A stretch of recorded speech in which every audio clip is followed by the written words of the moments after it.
situación más grave y lo está enfrentando de buena manera. Vimos lo que pasó con los niños hace unos días. Pero el gobierno de los Estados Unidos tomó una decisión apenas anoche de un bloqueo más fuerte hacia Venezuela. Esto puede agravar la situación de migrantes venezolanos en nuestro país. ¿Hasta cuándo esta locomotora humanitaria va a resistir? Teniendo en cuenta ejemplos regionales como en Perú y en Ecuador, donde se habla de visas humanitarias. ¿Hasta dónde tenemos músculo para sostener esta situación? Yo diría, Giovanni, que separemos cada punto, porque realmente esta es una pregunta de mucha trascendencia. ¿Qué ha pasado en los últimos años? Yo recuerdo cuando yo era senador y participé en un debate en la Comisión Segunda de Cámara, que lo citó el entonces representante Federico Hoyos. Y yo fui y participé y alerté en su momento sobre lo que podía ser la peor crisis migratoria que haya visto América Latina. Y América Latina está como anestesiada, los gobiernos están anestesiados, incluyendo en ese momento el gobierno de Colombia, porque no se estaban tomando precauciones ni se estaba dimensionando lo que podía llegar a ocurrir. Y en efecto, eso ocurrió. Sí. ¿Y ocurrió por qué? Porque se acabó por completo el aparato productivo venezolano. Y un deterioro total de las fuentes de empleo. Se acabó adicionalmente la independencia de poderes, se acabó la prensa libre, es el deterioro institucional por completo. ¿Y cuál fue el impacto? 4 millones de venezolanos han salido de ese país en los últimos 3 años. Y Colombia ha recibido cerca de 1.4 millones. Ahora, ¿por qué Colombia? ¿Por qué Colombia tiene ese peso tan importante? Pues primero por nuestra cercanía geográfica. Es una de las fronteras más largas que tenemos en todo el hemisferio occidental. Y fuera de eso tenemos una relación casi que umbilical con Venezuela. Familias de colombianos que emigraron en el siglo XX, que son padres, abuelos, tíos, novios, y todos han querido regresar. Y al regresar han también traído a muchas de las personas que eran sus seres cercanos. Hoy podemos decir que Colombia tiene la mayor crisis migratoria que haya visto América Latina. Es el equivalente al 3% de nuestra población en menos de 3 años. Ahora, compárenlo porcentualmente. Lo mismo está pasando en Ecuador. Lo mismo está pasando en Perú, en menor proporción en Chile. Pero son cifras que son muy graves. Y en el caso nuestro, ¿cuál es la mejor forma para enfrentar esta situación? Yo le tengo mucho resquemor cuando escucho, además rechazo totalmente esos discursos de xenofobia que dicen hay que cerrar las fronteras. Por Dios, cuando la gente está saliendo con hambre, sin medicamentos, las personas van a pasar por donde tengan que pasar para buscar ese alimento o esa medicina. Entonces el argumento de cerrar una frontera de más de 2.000 kilómetros es un argumento pueril, anodino. Por eso para nosotros era mucho más claro tener una política migratoria ordenada. ¿Para qué? Para hacer bien las caracterizaciones, para entender muy bien las dimensiones sociales que trae eso para nuestro país. Les doy un ejemplo. Colombia ha aplicado más de 1.2 millones de vacunas en los últimos 2 años. Colombia era un país que era libre de sarampión y tuvimos el año pasado más de 400 casos porque en Venezuela no vacunan a los niños hace 3 años. Entonces, parte de la política migratoria también es atender ese fenómeno y tener todas las precauciones en materia de salud pública y tener esa política migratoria con fraternidad, pero con contundencia para atender. Le doy otro caso. Tenemos cerca de 182.000 niños venezolanos que están en el sistema escolar de nuestro país. Y teníamos una situación dramática.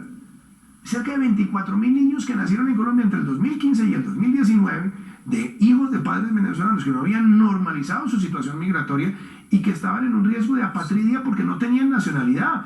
Y permitir eso es ir en contra de las convenciones internacionales. Y Colombia le ha mostrado al mundo que se puede tener una política con fraternidad para atender esa situación. Ahora usted pregunta, ¿es esto sostenible indefinidamente? Claro que no.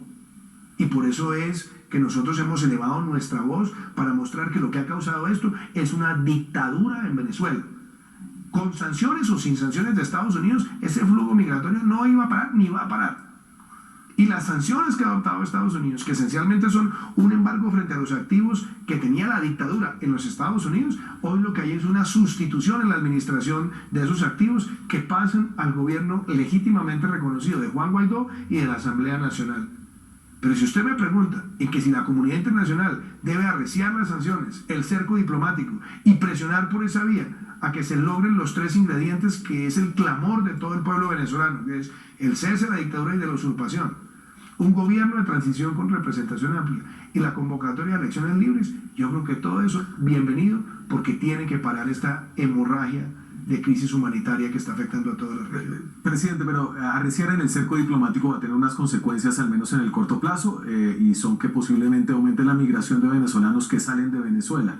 Colombia, usted lo ha explicado, tiene una política de puertas abiertas, una política realista, porque no puede cerrar la frontera. ¿Qué hay de los vecinos? Esta política de cerco diplomático no implica que haya una reciprocidad en los vecinos de Colombia, como Perú y Ecuador, que están cerrando sus fronteras y poniendo un tapón en esa migración hacia el sur. Esa es una pregunta, a mí me parece, Daniel, muy pertinente y muy buena por esto. Porque sí creo que la reacción regional debe ser mucho más uniforme por parte de todos. Y yo diría que en los últimos 2 años venía siendo así. Sí. Pero obviamente quizás por presiones políticas se han empezado a tomar medidas restrictivas. Por eso hay que tener mucho cuidado con los discursos de xenofobia que empiezan a ejercer presión. Por ejemplo, hay algunas personas que dicen, es que esa migración está trayendo una cantidad de delincuentes. Cuidado, si no mira lo que ha pasado en Colombia, de 1.4 millones de personas, se han presentado menos de 2.000 incidentes registrados con venezolanos, entonces no se puede utilizar ese discurso. Pero déjenme entender. Pero déjeme, yo termino. Entonces, en el caso, por ejemplo, del Ecuador, hay presiones de algunos sectores políticos que dicen, es que el fenómeno migratorio nos trae delincuencia. Toda razón por la cual hay que restringirlo. Y lo propio ha pasado también con sectores políticos en el Perú. Sí. Entonces, eso ha llevado también a que los gobiernos, quizás también por esas presiones, empiecen a pedir visados o permisos que además terminan también siendo prácticamente inefectivos porque no hay visas en Venezuela, no hay quien esté expidiendo visas en Venezuela.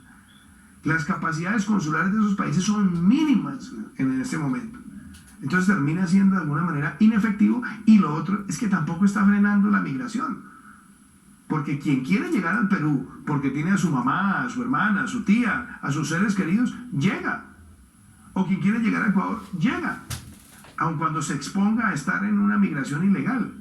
Entonces, si usted me pregunta a mí, y yo lo digo respetando los dos gobiernos, el del presidente Lenín Moreno y el presidente Martín Vizcarra, yo sí creo que en el marco regional, y lo he planteado en la OEA, y lo he planteado en el Grupo de Lima, nosotros deberíamos tener un estatus de protección temporal donde todos los países asumamos una política migratoria con unos rasgos homogéneos que nos permitan enfrentar esta situación.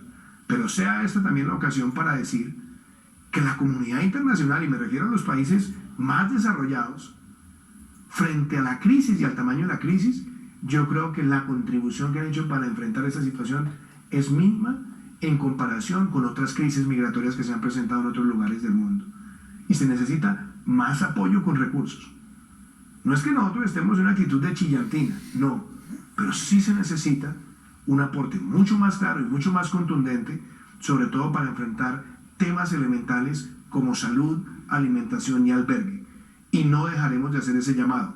Pero también insisto, podemos hacer ese llamado, podemos tener todas las medidas migratorias temporales y protectivas, pero la causa del problema es la dictadura, y por eso esa dictadura debe terminar. Sí, y a propósito de esa causa del problema, en este año hubo momentos de calentura. Usted dijo que le quedaban horas en algún momento al régimen de Nicolás Maduro. Me imagino que ahí hay algunas lecciones. Ahora hay unas conversaciones en Oslo. ¿Usted cree que es hora de darle un viraje, una adición, una modificación a esa idea del cerco diplomático? Le voy a ser sincero, Daniel.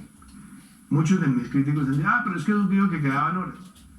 Y yo a veces veo y me causa hasta cierta sorpresa que pareciera que para demostrar que Duque se equivocó porque dijo que faltaban horas, entonces celebran que Maduro se quede cada hora más.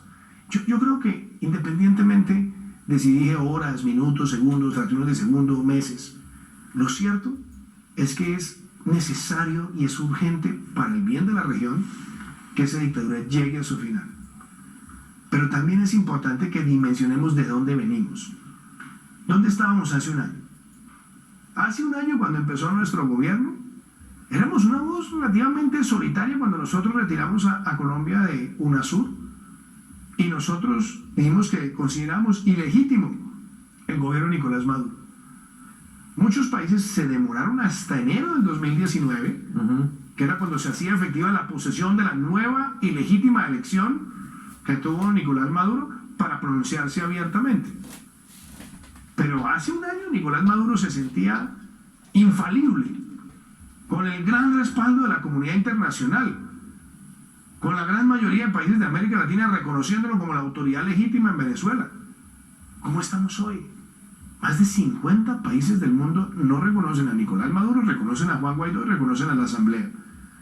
Hay un cerco diplomático nunca antes visto en la región, de presión política, que ha desencadenado en que haya cada vez más presión de la comunidad internacional, porque así sean los diálogos propiciados por Noruega o el grupo de contacto o cualquier escenario multilateral, lo cierto es que la presión de todos es buscando una solución que incluya la salida de Maduro.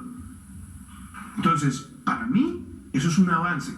Y si es la discusión de horas, minutos, fracciones de segundo, yo lo que diría más allá de eso es que nunca había estado tan cerca el fin de ese régimen, y el mundo tiene que seguir dando pasos afirmativos en esa dirección, y yo celebro que Estados Unidos también haya arreciado ese sistema de sanciones que son a una corrupción enquistada al más alto nivel del gobierno, y como lo pudieron demostrar las autoridades norteamericanas, el propio ministro Tarek El Aissami, que es un narcotraficante con todas las pruebas abiertas, ya también está en la lista de los más buscados por las autoridades federales de los Estados Unidos.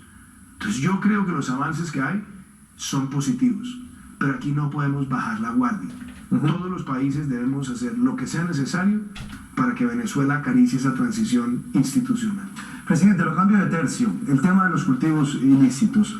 Usted recibió una bomba, por decirlo de alguna manera, un crecimiento sostenido durante 7 años que solamente se vino a parar durante su administración. Ya hay resultados positivos. Uno podría pensar que el fantasma de la certificación está lejos, pero ¿cómo lo va a hacer sostenible en el tiempo y cómo los va a seguir disminuyendo? ¿Con la explosión aérea, con la erradicación manual? ¿Cuál es el plan que viene? Giovanni, yo primero quiero empezar por agradecerle la pregunta por varias razones. Porque es que cuando nosotros hablamos del narcotráfico, quitémonos cualquier consideración política. No pensemos en la afiliación política del presidente, no pensemos en la ideología del presidente, pensemos en Colombia como país.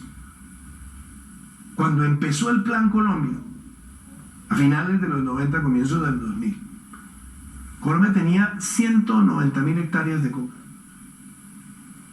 Hoy, o el año pasado, cuando empezó nuestro gobierno, teníamos 209.000 hectáreas según el índice intercensal.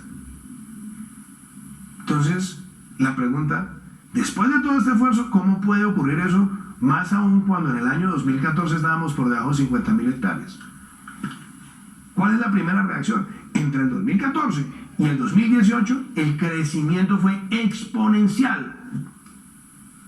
Es decir, casi que estábamos creciendo 30% por año en el número de cultivos ilícitos. ¿Y qué quiere decir eso? ¿Eso en qué se traduce? En más grupos armados organizados nutriéndose del narcotráfico, en más carteles mexicanos queriendo influenciar en los territorios del país, en el asesinato de líderes sociales que los matan los mismos esquemas del narcotráfico para sacarlos a ellos, para que ellos no estén invitando a la población a que salga a la economía ilícita, que los ven a ellos como una amenaza y los asesinan y los persiguen y los amenazan por eso. El debilitamiento también de la política y la institucionalidad local, porque esas mafias salen a capturar en gobernaciones, alcaldías, el control de entidades, etc. Entonces, Colombia no puede convivir con ese fenómeno, y como lo dije también en el discurso del 20 de julio, a más coca, menos paz. Porque ese es el combustible de la ilegalidad y de los grupos armados organizados en el país. Entonces, ¿con qué nos encontramos nosotros en agosto del año pasado? Primero, sí, este crecimiento exponencial, con 3 patologías además. Primero, el desmonte de los grupos manuales de erradicación. Colombia llegó a tener en el año 2010 más de 100 grupos manuales de erradicación. Cuando empezó nuestro gobierno en el 2018 teníamos 23. Nosotros nos encontramos con que se había suspendido la aspersión, y en adición a eso se habían creado incentivos de dar dinero a cambio de sustitución sin un orden totalmente definido, lo cual también generó un incentivo a expandir el área sembrada con la expectativa del dinero. Entonces, ¿cómo se enfrenta a esta situación? ¿Cuál es el enfoque del gobierno? Nosotros en los primeros meses del gobierno lanzamos la política Ruta Futuro, que es una política para enfrentar el problema de las drogas con una visión integral, una visión que va desde la sustitución, la erradicación, la formalización a cambio de sustitución, el pago por servicios ambientales y por supuesto considerar una aspersión con precisión y con estándares sociales y ambientales que sean lo suficientemente precautelativos para que no haya una afectación a la sociedad. El desmonte también de las cadenas de lavado de activos, enfrentar los cárteles, enfrentar el microtráfico, enfrentar el tráfico de precursores químicos, tener estrategias disruptivas en la cadena de suministro. En fin, todo eso está en la política. Y nosotros muy rápidamente pasamos de 23 a 100 grupos manuales de erradicación. Y hemos tenido que hacer un esfuerzo titánico porque prácticamente en lo que va en nuestro gobierno, si usted suma lo que ha sido la erradicación manual, si usted mira lo que ha sido el programa de sustitución voluntaria, más el programa de formalización para sustituir, en total ya superamos las 86.000 hectáreas. ¿El problema cuál es? La resiembra. Pero ¿cuál ha sido el primer mensaje contundente que hemos dado? Paramos el crecimiento exponencial. Por primera vez en 7 años, el área sembrada de coca dejó de crecer y ha tenido una leve reducción. ¿Qué tenemos que hacer nosotros? Seguir trabajando para reducir esto todos los días, empleando esa visión integral. Donde funcione el pago por servicios ambientales, ahí estamos. Donde funcione la sustitución, ahí estamos. Donde funcione la erradicación manual, ahí estamos. Y donde se requiera también la aspersión con precisión, con estándares ambientales y sociales, ahí también la emplearemos.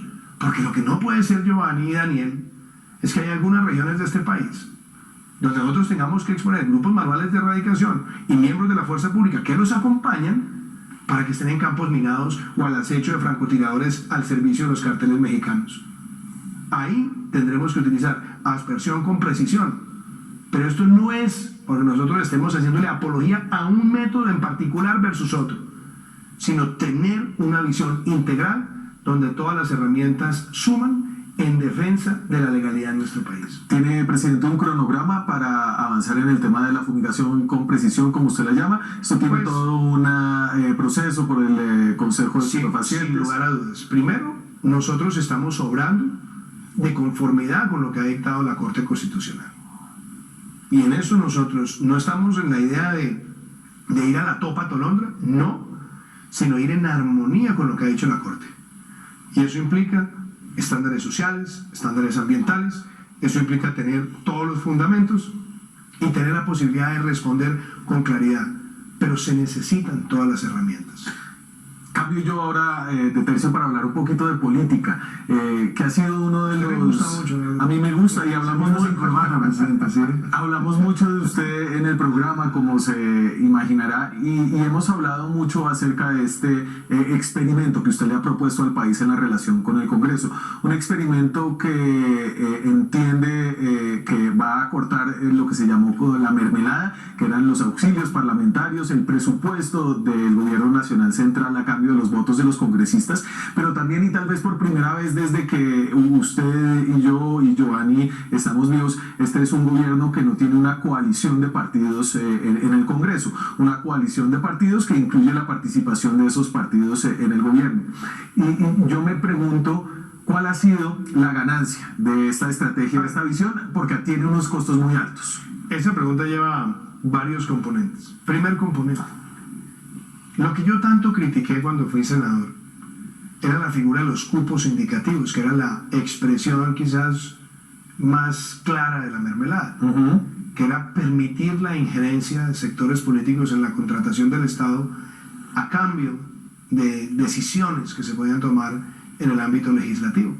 La cuestioné, la critiqué públicamente, la cuestioné al interior del Congreso, la cuestioné el día que renuncié al Congreso y lo dije a lo largo de la campaña. No es un experimento, estoy cumpliendo lo que dije consistente y congruentemente. Es decir, no creo en esa forma de manejar las relaciones políticas. No obstante, yo también siempre dije, y lo dije además el día que renuncié al Senado, lo dije en el Senado, buscaré el mejor entendimiento siempre con los sectores políticos sobre la base de definir agendas, principios y postulados comunes. Y también lo dije a lo largo de la campaña. Yo no creo en las mayorías que se construyen como aplanadoras teniendo como incentivo el erario público. No, yo creo que primero nosotros tenemos un grupo de partidos que se han declarado partidos de gobierno. Está el Centro Democrático, el Partido Conservador, el Partido La U, el Partido Mira, el Partido Colombia Justa y Libre. Y tenemos partidos que se han declarado en independencia, que han fijado posturas frente a proyectos del gobierno, unas veces a favor, otras en contra, pero también hemos buscado la posibilidad de concertar con ellos medidas. Y si usted me pregunta por el balance legislativo, muchas personas decían, es que no le aprueban nada al gobierno. Hay que tener mucho cuidado cuando uno hace afirmaciones en usar absolutos, porque sí es cierto, hay algunas cosas que no salieron, en efecto no fuimos exitosos con la reforma a la justicia, como tampoco han sido exitosas las 15 o 14 reformas a la justicia planteadas en los últimos 10 años. Nosotros intentamos hacerlo, tenemos lecciones por supuesto, pero también miremos las cosas importantes que se aprobaron en un entendimiento franco y donde se enriqueció el debate con el aporte de los partidos. Un plan de desarrollo que tiene medidas muy importantes en distintos frentes, una ley de reactivación económica que ha generado más inversión y que estamos viendo que da incentivos y vuelve al país más competitivo para la inversión.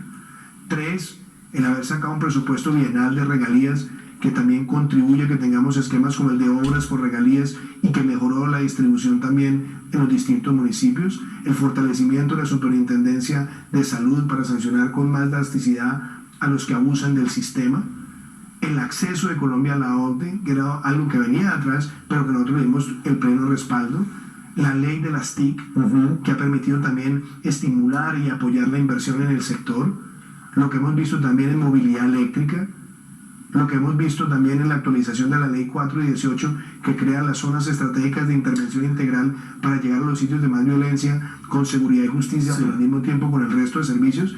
Entonces, en ese balance, yo también veo que se ha logrado aprobar iniciativas donde escuchamos las visiones de todos, y eso nos ayuda a madurar y a mejorar nuestra democracia. Y frente a los temas de gobierno que han sido muchas veces cuestionados, que es un gabinete estrictamente técnico o exageradamente técnico. De nuevo, ¿qué le planteé yo al país a lo largo de una campaña?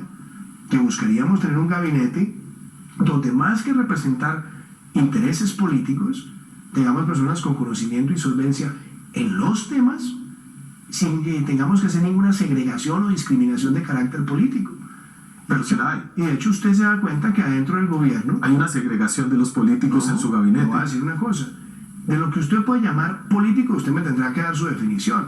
Pero en cuanto a que hay personas que tengan afiliación a partidos, claro que hay personas que tienen afiliación a partidos, pero esa no fue la razón por la cual entraron al gabinete. Aquí hay personas que han militado en el Partido Liberal, hay personas que han militado en el Partido Conservador, hay personas independientes, este país también tiene una población independiente grande, hay otras personas que han estado en otros partidos. Entonces yo creo que cuando uno mira eso, primero queda claro, número uno, que estamos siendo coherentes y congruentes con lo que dijimos. Y la otra cosa, yo siempre defendí la estabilidad en los gabinetes. Por supuesto, cuando hay personas que no dan la talla o que ya tienen un desgaste o que sencillamente ya tienen una fatiga en el ejercicio del cargo por X o Y razón, se proceden con los cambios. Pero yo le cuestioné muchas veces al país. Usted me escuchó en su programa varias veces decir que no podía ser que nosotros hubiéramos tenido 6 ministros de transporte o 5 ministros de comercio o 7 ministros de minas, porque esa alternancia tan rápida lo único que hace es afectar la capacidad de una ejecución consistente de políticas públicas. O sea, no va a haber un cambio ministerial, ¿no cree que esa figura... Se han ido haciendo cambios, yo. Pero, presidente, ¿no cree que ya es momento de hacer cambios en algunos ministerios por fatiga? De nuevo le digo, seguramente vendrán cambios en algunos sectores, eso es normal. Pero que si la pauta mía es estar haciendo rotaciones permanentes del equipo, no. Eso no creo en eso, no fue eso lo que yo le planteé al país. Y desde luego hay personas que llegará un momento donde ellas mismas dirán, ya aquí se cumplió un ciclo, o yo mismo, evaluando su desempeño, les puedo decir ya llegó el momento de decir adiós. Pero además, lo digo reconociéndolo, yo no tengo ningún tipo de sectarismo. Es decir, si mañana hay personas que yo considero tienen la idoneidad y la capacidad de desempeñar un cargo y participan o son miembros o están afiliados o tienen carnet de algún partido, esa no es una razón para decirles que no entren. Pero lo que debe primar es la solvencia, el conocimiento y la experticia en las áreas en las que se van a desempeñar. Si usted ha leído columnas, ¿usted lee columnas? Hace rato no leo, Daniel. No lee columnas. Si usted leyera columnas... Leía mucho la suya. Gracias, presidente. Toca que me la mandes. Es un lugar común dentro de los análisis políticos decir que la gente no ha entendido a este gobierno todavía. La gente entendió muy bien que los dos gobiernos del señor Uribe eran gobiernos de seguridad, los gobiernos del señor Santos gobiernos de paz. ¿Cuál es el gobierno de Duque? Sobre ese tema en particular? A mí muchas veces me han hecho esa pregunta y yo lo que digo es: un gobierno no se puede resumir en una palabra, y mucho más cuando el país tiene tantas necesidades, porque los gobiernos no son como las novelas o las telenovelas, que tienen una historia común. Los gobiernos tienen muchos retos. Este país tiene retos en distintos frentes. Yo le hablé a los colombianos de poner a Colombia a pensar en grande, con 3 elementos centrales. 1, la legalidad. Y ahí, ¿qué queremos decir con eso? Enfrentar el narcotráfico, enfrentar la corrupción, enfrentar el contrabando, enfrentar el asesinato de líderes sociales, mejorar la presencia de seguridad y justicia en el territorio.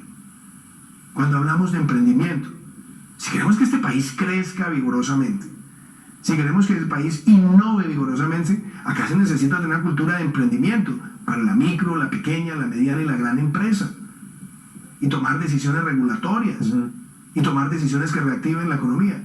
Y siempre dije, legalidad más emprendimiento, ¿para qué? Para cerrar las brechas sociales, Daniel. Si usted me pregunta a mí, ¿cuál es el gran reto que yo enfrento todos los días y el legado que yo quiero dejarle a este país? Es que nosotros pongamos la justicia social y la equidad en la agenda de Colombia, pero de manera convencida por parte de todos. Y yo le puedo decir, ¿qué tenemos para mostrar ya en un año? Que en un año es muy difícil alcanzar tantos resultados en esas materias, o alcanzar resultados fuertes. En un año ya tenemos 47,000 jóvenes que están yendo gratuitamente a la universidad pública, y cerraremos el año 2019 con 80,000. En un año hemos aumentado el presupuesto de alimentación escolar en más de un 40% para mejorar la capacidad de los niños de recibir micronutrientes que les ayudarán después en el aprendizaje.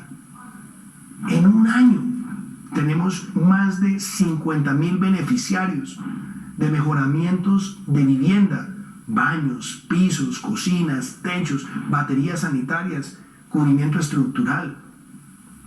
En un año hemos asignado más subsidios de vivienda que en los 4 años anteriores.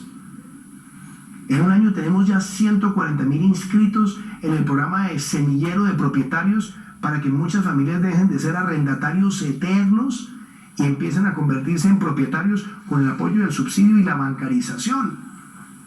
En un año más de 400,000 colombianos han recibido por primera vez el servicio de agua potable.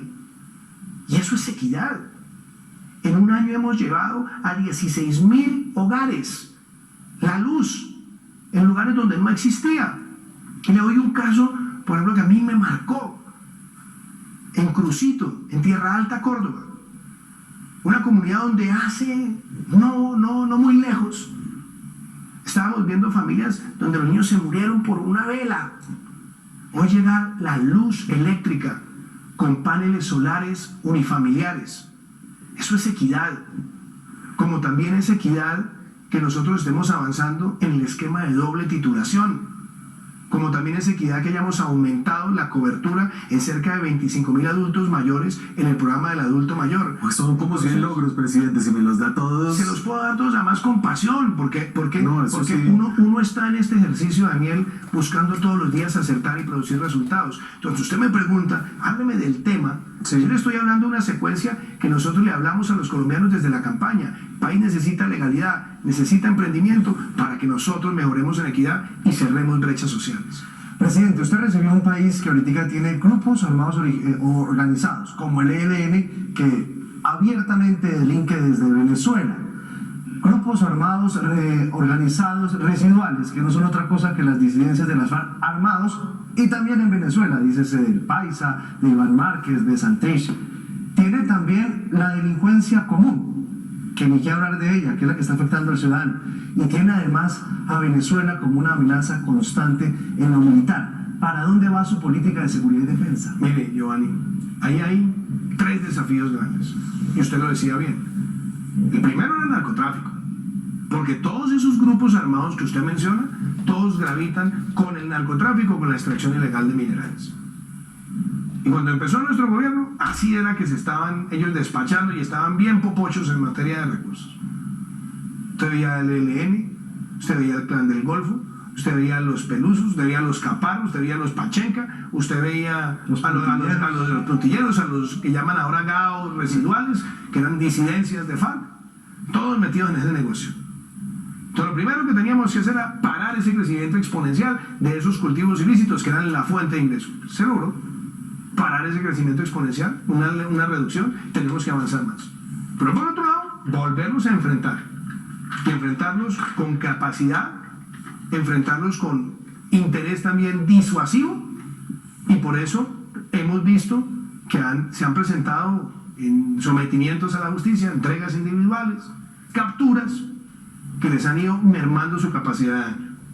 Hemos activado fuerzas de despliegue rápido en distintos lugares del territorio, también para minarles la capacidad de movilización.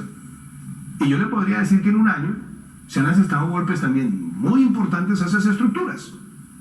Caso de Guacho, del Frente Oliver Sinisterra, caso de David, otro criminal que tenía altísimos intereses vinculados al narcotráfico en el litoral pacífico, caso de Jason Orejas, el caso de Rodrigo Cadete, el caso reciente de Mono Clinton, líderes además de la mal llamada oficina, y hemos venido actuando contra el Gran Golfo con contundencia, que seguimos asestándole golpes a esas estructuras y limitándole la capacidad de expansión. Pero hay un desafío también grande, y es un desafío que es el de la seguridad ciudadana. Sí. Cuando empezó el gobierno nuestro, los homicidios venían creciendo en el país al 5% al mes de agosto. Y por eso nosotros, tan pronto empezamos, le dije al ministro de Defensa, le dije a la cúpula, hay que tener un plan de choque, y se lanzó el plan El que la hace la paga. Y se lanzó también el plan Diamante, con el ejército y con la Armada y con la Fuerza Aérea. Los 2 planes tuvieron un impacto rápido. Nosotros logramos entre agosto y diciembre del año pasado bajar esa tendencia que iba al 5 y dejarla en el 1. Yo hubiera querido dejarla en 0, pero logramos bajarla al 1%. Y en lo que va del año 2019, tenemos una reducción de homicidios del orden del 4%, una reducción del secuestro de más del 40%, una reducción importante de lesiones personales, hurto de residencias, hurto de automotores, hurto de motocicletas, también en descenso, pero tenemos una preocupación. Yo diría, ese es un lunar, y es el tema de hurtos a personas. Sí, que no están quedando libres, presidente. Donde también, ahora voy a hablar de eso, pero déjeme, yo le planteo esto, Giovanni. Cuando empezó el gobierno, una de las cosas que yo le alerté, además a los medios de comunicación, cuando lanzamos el plan El que la hace la paga, que lo lanzamos en la sede de la Policía Nacional, yo dije, el país necesitaba denuncia electrónica para sincerar las cifras. Porque antes a la gente le robaban el celular, le robaban la billetera y se moría de la jartera de tener que irse a una estación a poner una denuncia. Entonces la gente no denunciaba. Y eso nos afectaba la capacidad de georreferenciar el delito, de saber la frecuencia, las horas, el tipo de arma, etc. Y nosotros le dimos un impulso grande a la denuncia electrónica que ya venía con los pilotos, y hoy en día lo que nos hemos dado cuenta es que la gente está denunciando mucho más y está denunciando mucho más electrónicamente. Entonces, por supuesto, esto también ha traído un aumento en las cifras de que registran esos hurtos, pero yo prefiero que nosotros tengamos que enfrentar eso con crudeza y con realidad, pero no con un subregistro, porque la gente no denunciaba, sino que hoy en día, sabiendo que ese es un tema crítico, podemos tener mejores herramientas para georreferenciar y enfrentar ese delito. Si usted me pregunta a mí, ahí tenemos que hacer mucho más. Y sí, hay una preocupación con la política penitenciaria y carcelaria y la de sanción. ¿Sabe cuántas capturas hemos hecho desde que ha empezado este gobierno? ¿Cuántas? Más de 140.000 capturas. ¿Y cuántas están en la cárcel? Más de 140.000 capturas, de las cuales han tenido reclusión intramural por las mismas condiciones del sistema penal, cerca de 18.000. Es decir, otras personas que se capturan terminan saliendo porque o el delito tiene un atenuante o porque tiene un tratamiento diferenciado, en fin. Pero el mensaje de fondo es que también nosotros necesitamos fortalecer la política penitenciaria y carcelaria. Y eso no es solamente una decisión del gobierno central, que la queremos tomar y la estamos tomando, pero también involucra a muchos gobiernos locales. Y a mí me ha pasado en muchos lugares donde me dicen, hagamos algo para capturar a los delincuentes. Cuando yo digo, bueno, está bien, pero nos toca poner una cárcel. Ah, no, la cárcel sí no me la vaya a poner aquí cerca. Entonces ahí se necesita también mejorar esa infraestructura. Hay unos índices de hacinamiento en las cárceles altísimos, porque tenemos cupo para cerca de 80.000, hay 114.000, y muchas de esas personas están ahí sin que se les resuelva la situación jurídica. Y por otro lado tenemos las estaciones de policía convertidas en cárceles, donde también tenemos que destinar personal de la policía para estar haciendo esa custodia. ¿Qué le hemos pedido a la ministra Margarita Cabello? El plan de choque para que tengamos esa infraestructura rápida para descongestionar. Pero también se necesita que con el concurso de gobiernos locales tomemos medidas para lo que tiene que ver con reclusión de sindicados y personas que están en captura, sin convertir las estaciones de policía prácticamente en cárceles alternas. Déjeme preguntarle por un tema que está relacionado con la seguridad, y es el de la implementación del acuerdo de paz.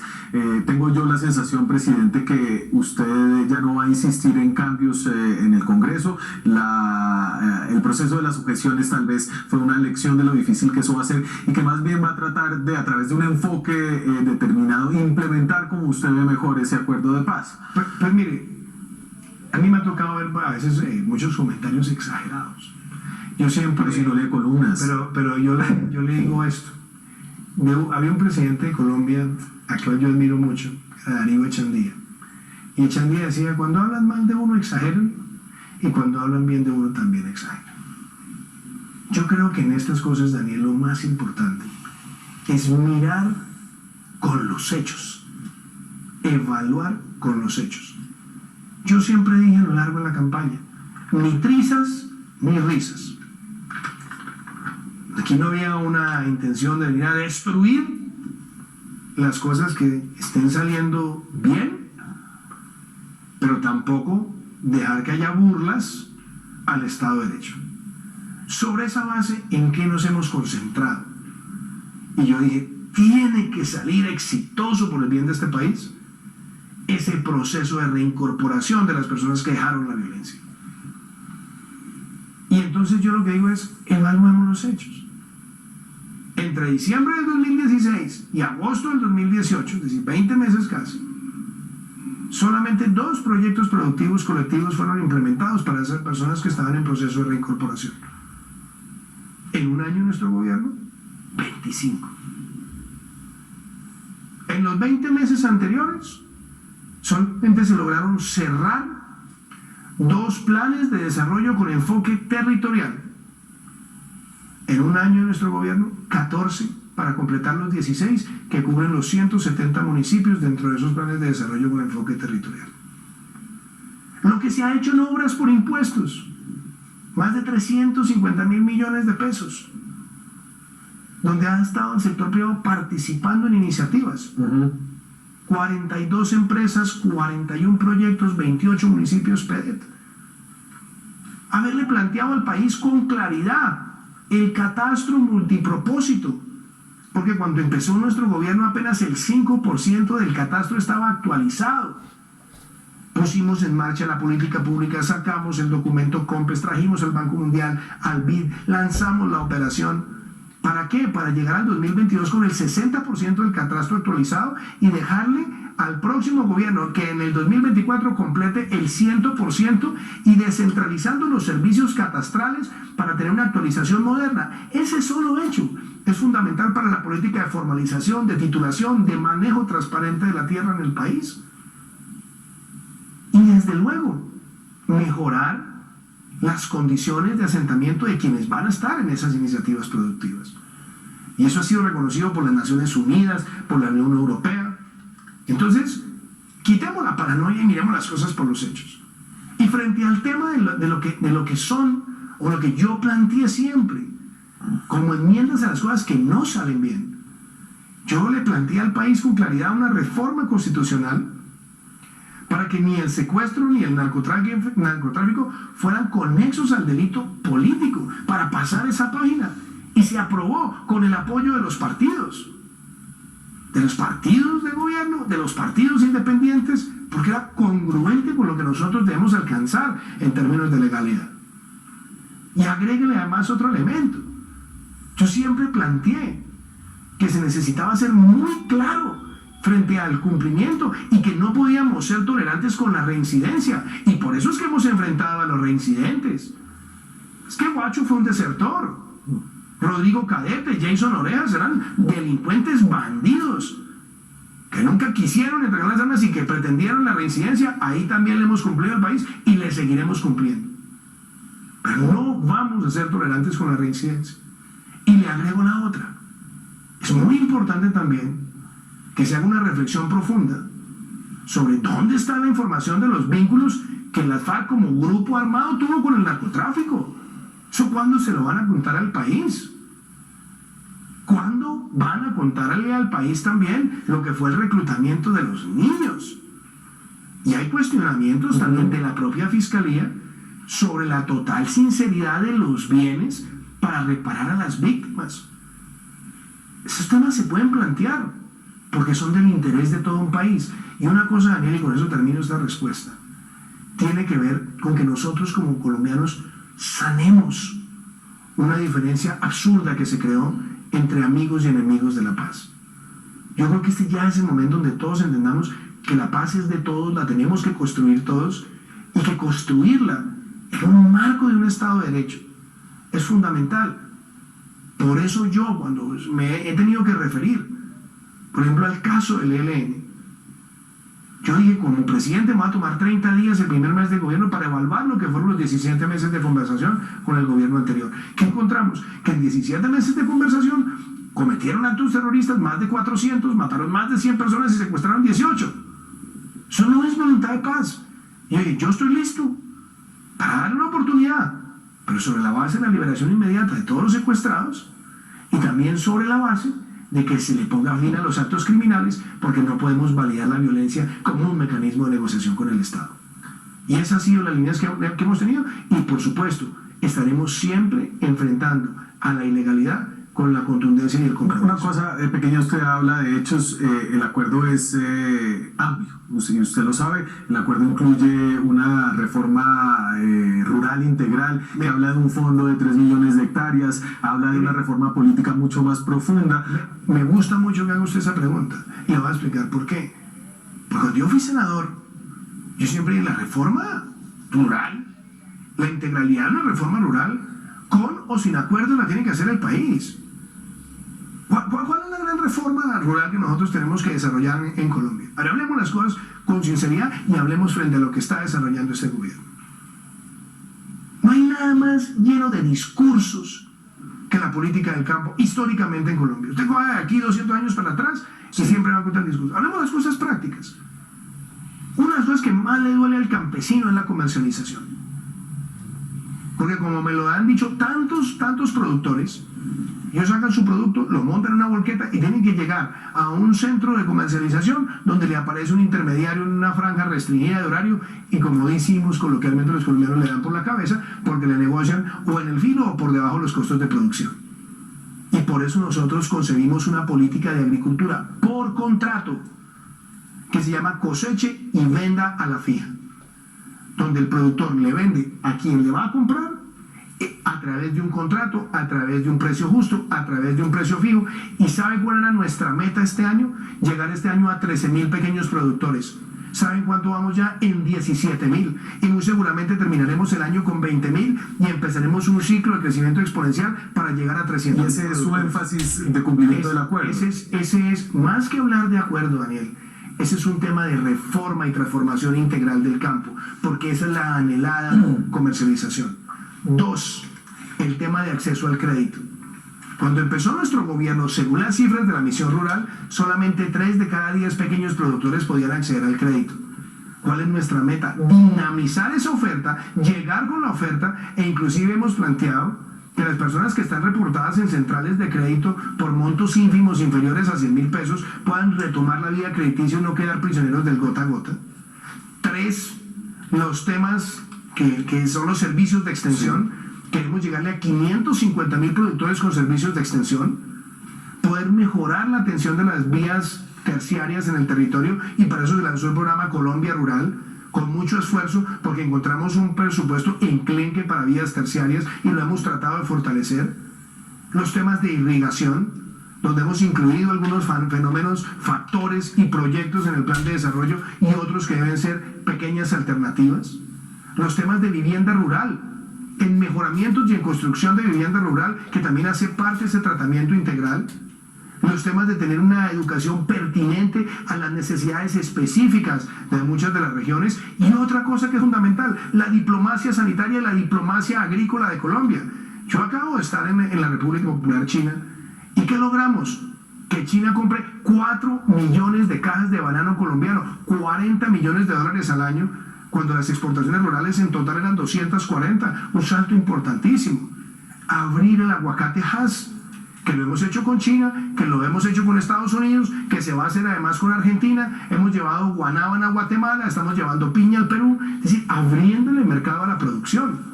Y eso necesita también una diplomacia sanitaria para que nosotros tengamos la posibilidad de llegar con los mejores estándares a esos mercados que tenemos abiertos.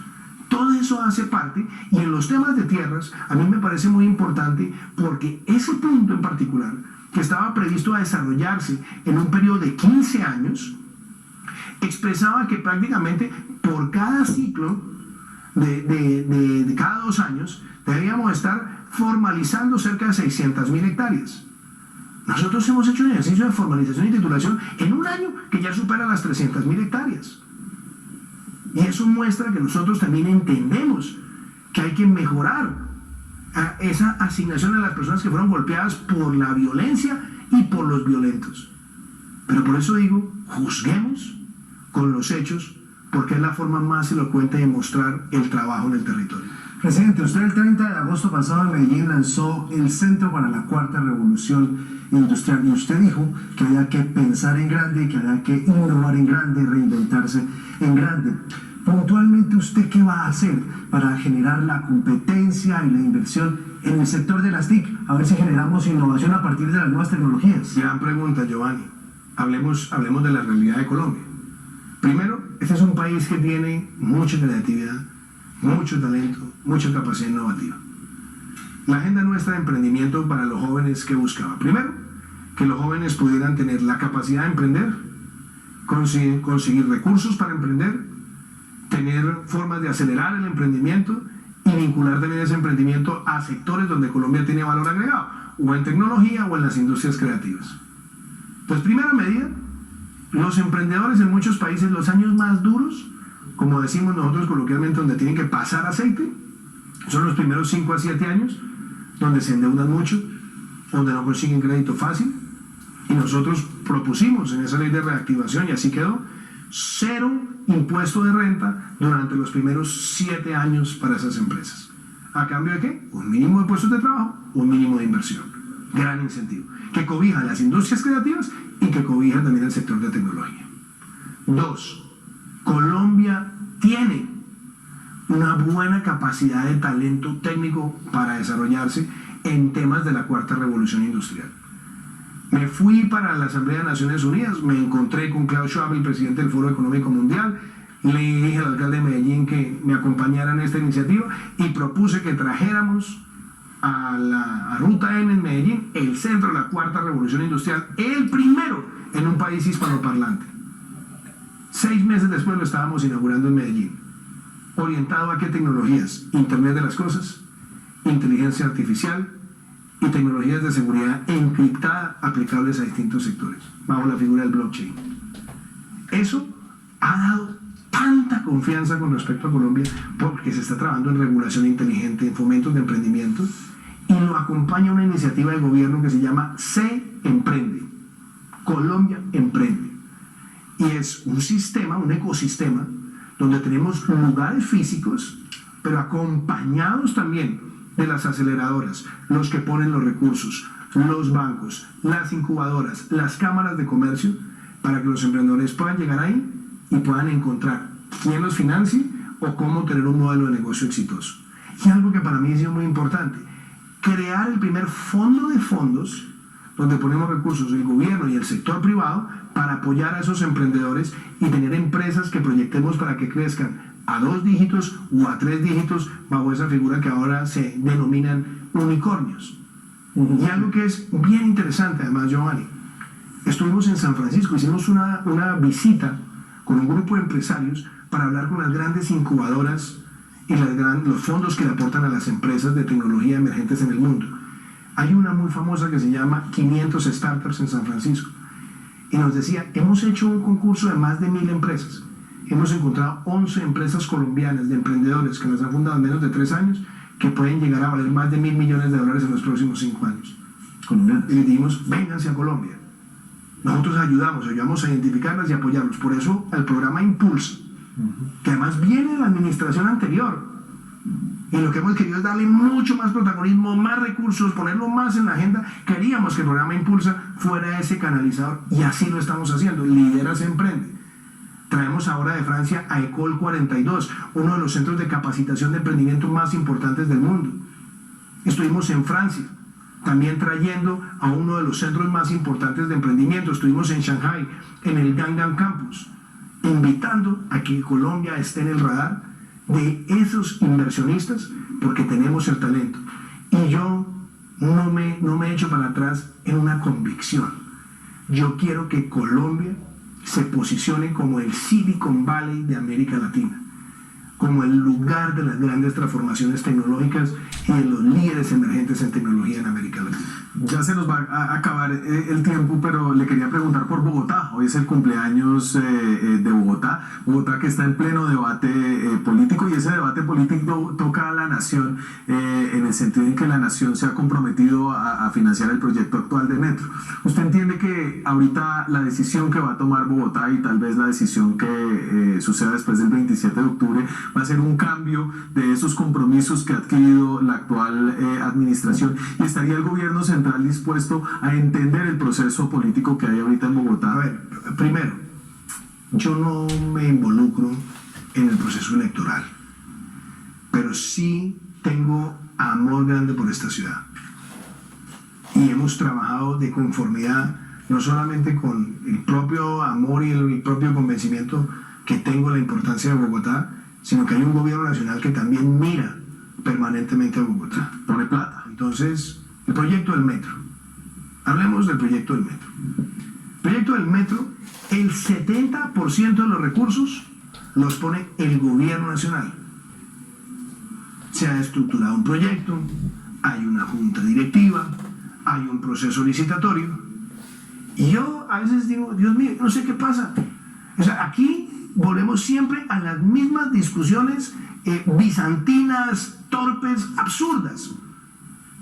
Que si es por arriba, que si es por debajo, que si es por debajo, que si es por arriba. Que entonces que si es por debajo es de un sector ideológico, y si es por arriba es de otro sector ideológico. Por Dios, estamos en el siglo XXI. Esta ciudad tiene más de 1.700 kilómetros cuadrados. Esta ciudad necesita medidas de transporte masivo. ¿En serio nos vamos a enfrascar nuevamente en la discusión de si es por arriba o si es por abajo? Ya la nación apropió los recursos que contempla la línea de metro y también las rutas abastecedoras o las troncales abastecedoras para que tenga viabilidad el modelo financiero. Hay una junta independiente y un proceso licitatorio en curso y vamos nuevamente a someter a los habitantes de Bogotá a que una discusión por coyuntura electoral no se tome. Entonces esperar nuevamente un año y después que aparecen a decir que no, que entonces tiene que ser por debajo, la mitad por encima. ¿En serio esa discusión? Yo en eso lo que digo es, si nosotros como nación estamos poniendo el 70% Si nosotros como nación ya superamos el debate de si es por arriba o es por debajo y decidimos apoyar el trazado que fue aprobado y respaldado por el Consejo de la Ciudad, que ha surtido todo el trámite técnico, avancemos por el metro para esta ciudad. Nosotros hemos apoyado Bogotá con 1.500 policías este año. Hemos cofinanciado muchos proyectos de educación en distintos barrios. Hace poco en Bosa estábamos lanzando el Colegio Bicentenario. Además se llama Bicentenario de la Independencia de Colombia. Colegio espectacular, donde nosotros aportamos recursos. Estamos aportando recursos para proyectos viales, estamos apoyando además iniciativas de recreación, hemos apoyado la agenda de industrias creativas de la ciudad.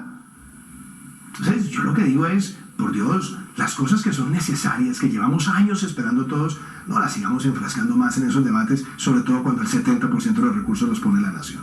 Muchas gracias, presidente. Presidente, usted está contento, supongo, por la mechita, ¿no? Hombre, Giovanni, yo todos los días le hago fuerza a la mechita. Sigue siendo hincha de la mechita. Pues imagínense que la última vez que fue campeón hace 10 años. Sí. Entonces yo tengo la esperanza de que este 2019 volvamos a tener una estrella. Alvarito García no está muy contento, ¿no? Bueno, el año él, pasado. él sufre mucho y el año pasado afortunadamente no, ni él ni yo. Sufrimos varios. Presidente, muchísimas gracias. Giovanni, muchas gracias. Ha sido un verdadero placer. Y a ustedes los dejamos con la emisión de Red Más Noticias. Bien a continuación, ya que Daniel...